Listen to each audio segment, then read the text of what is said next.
Good day, Porsche fans.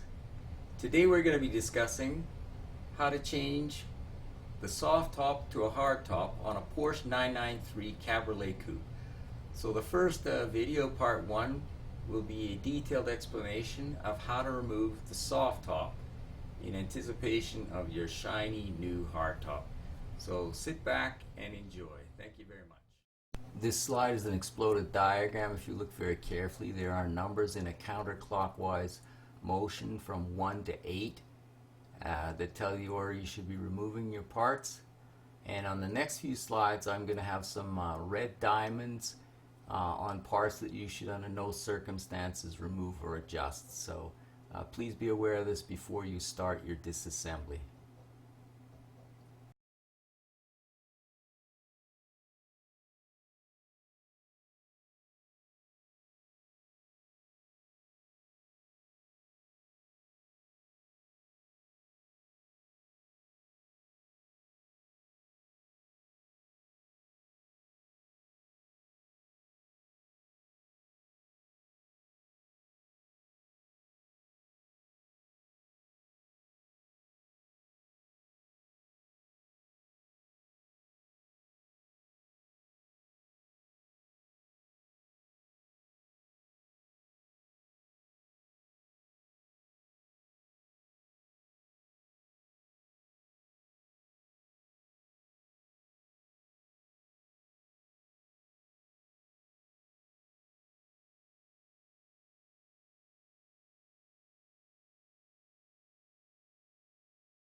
Your next step will be to remove the carpeted parcel shelf below the rear window. It has a soft plastic plug that you can see between the two speaker grills in the previous foil. You turn this plastic plug a quarter.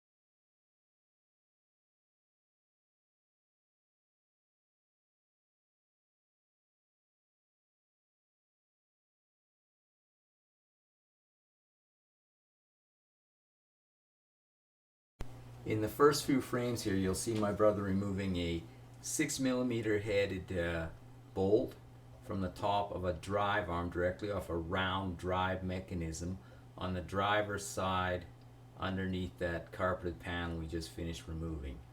Okay? This 6mm hex-headed bolt should be, of course, retained, as it is very special.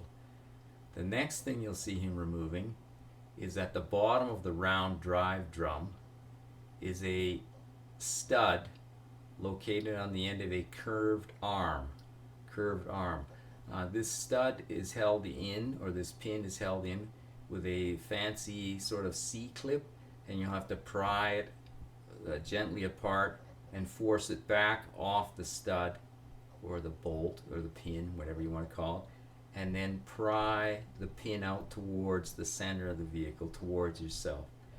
This is when those Klein pliers or water pump pliers might come in handy, and as you'll see, my brother had a bit of difficulty removing this pin. One thing you want to stay away from, well, there's actually a couple things you want to not touch, are some adjustment items. The first one being at the bottom of the round drive drum, you'll see two bolts spanning out from a sort of a spread clamp, and below them you'll see a center stud with two adjusting nuts on it. Do not remove these bolts or adjust either one of these nuts. Okay. The other thing you want to stay away from is the drive arm extending from the round drum. At the one end you disconnected the 6mm hex-headed bolt, but at the other end there's a large bolt going to the center of this drive drum. Do not under any circumstances remove that bolt. Okay? Otherwise, you're going to have an extremely difficult time reattaching the roof later on after you remove the hardtop coupe in the future. Other things you want to avoid, there's also a spline drive cable that extends from the electric motors, which are hidden behind the back seat in sort of a Siamese fashion. These two motors are back to back with one cable leading to the passenger side and one cable leading to the driver's side, which extend to drive those round drums, which in turn pivot the arm that lifts and lowers and raises the lid. Okay, so we'll move on with the next part of the disassembly here in a few moments. Underneath the zippered panels on each side of the hardtop, just above the seat belt assembly, are hidden 3 6mm hex-headed bolts that you'll have to remove on each side of the car, and you'll see my brother struggling with it. The other thing you have to remove is underneath the parcel shelf, which we previously removed, are 6 10mm nuts that also have to be removed in order to remove the top. So, and then you'll see my brother swing over and start to remove the other side of the top.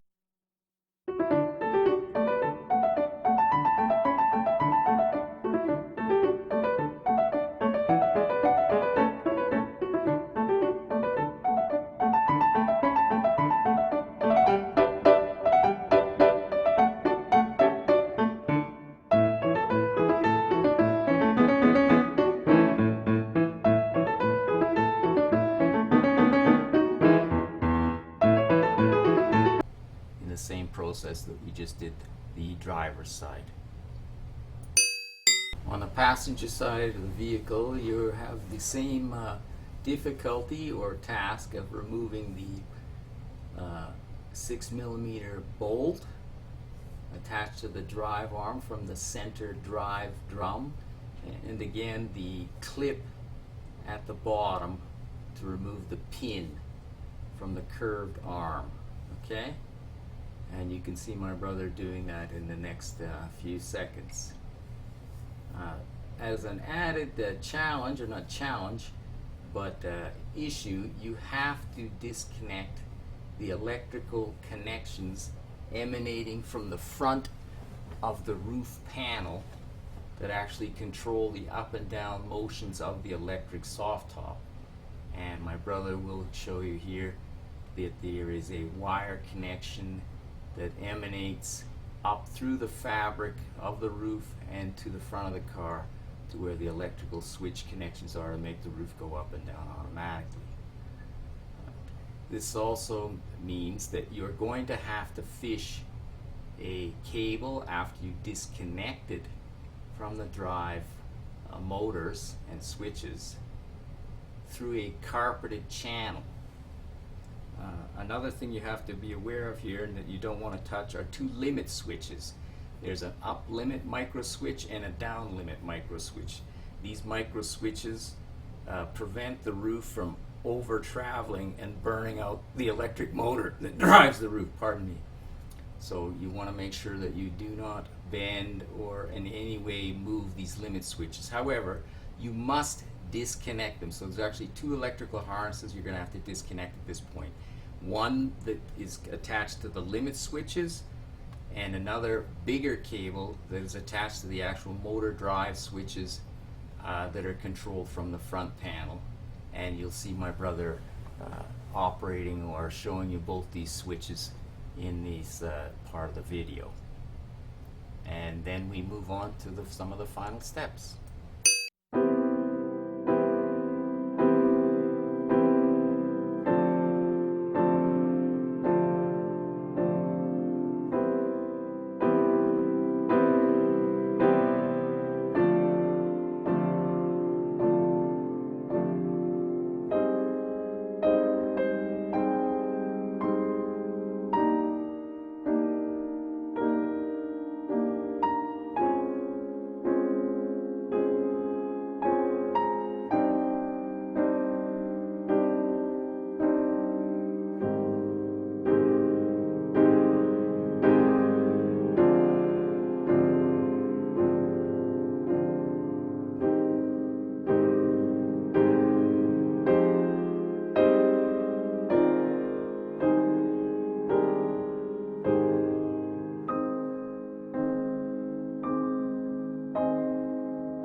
Also, we found by surprise that in addition to the triple set of bolts, or studs I should say, emanating from underneath the plexiglass plastic window, to the side in the lower left corners of the vehicle, hidden under the fabric on the inside, were yet another two 10mm fasteners that had to be removed.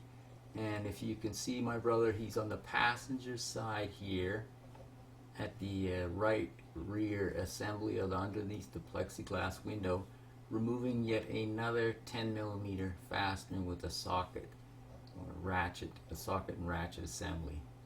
And there's also one on the other side, on the driver's side as well. After that, we'll move back to the challenge of removing the power cable through which you must fish up through the fabric carpet in order to finally lift the entire fabric roof off the car body. So after removal of these two hidden 10mm fasteners underneath the fabric in the bottom quadrants below the plexiglass rear window, we move on to the problem of how to remove the power cable and fish it up through the carpet, which is glued onto the side of the car body itself. My brother tried removing a body cap molding that's around the doorpost, but around the seatbelt web loop, but it's really unnecessary to remove this molding, and chances are you could break it. You only have to remove one screw, the screw closest to the back of the car on this plastic molding, and then there's enough space to slide the cable along with the rather large end connector up through the carpet tunnel. You might want to widen around the carpet with a screwdriver carefully to allow yourself to be able to slide the electrical cable vertically and pull it up with the end connector through a tunnel which you've hauled out in the carpet, between the carpet and the car body itself, by prying away at the glue gently. And this will allow this cable to fish up through there. And of course, because when you lift the roof off the vehicle, this cable comes with the roof. It does not stay in the vehicle. And of course, you have to make sure you disconnected the cable from its opposing end.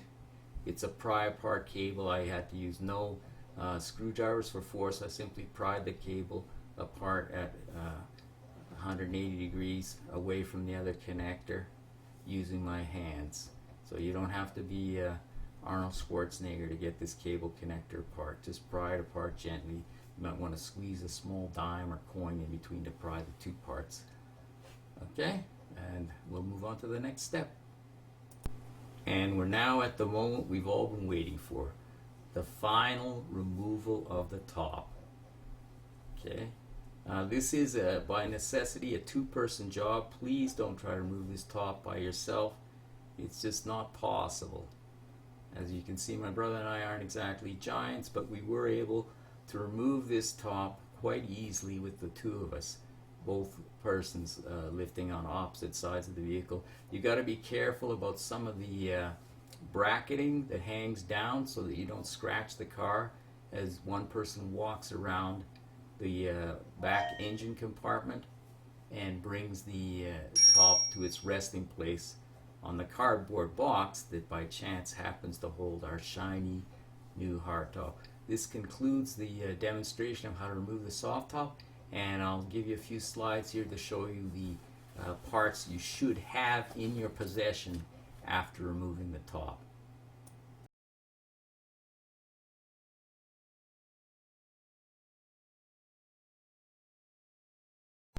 Here's a shot of your parts inventory minus the screws that would have held on the speaker grills and the speakers themselves. On the next few slides I'll show you some parts that you should have been removing and a close-up view of these parts as they are being removed.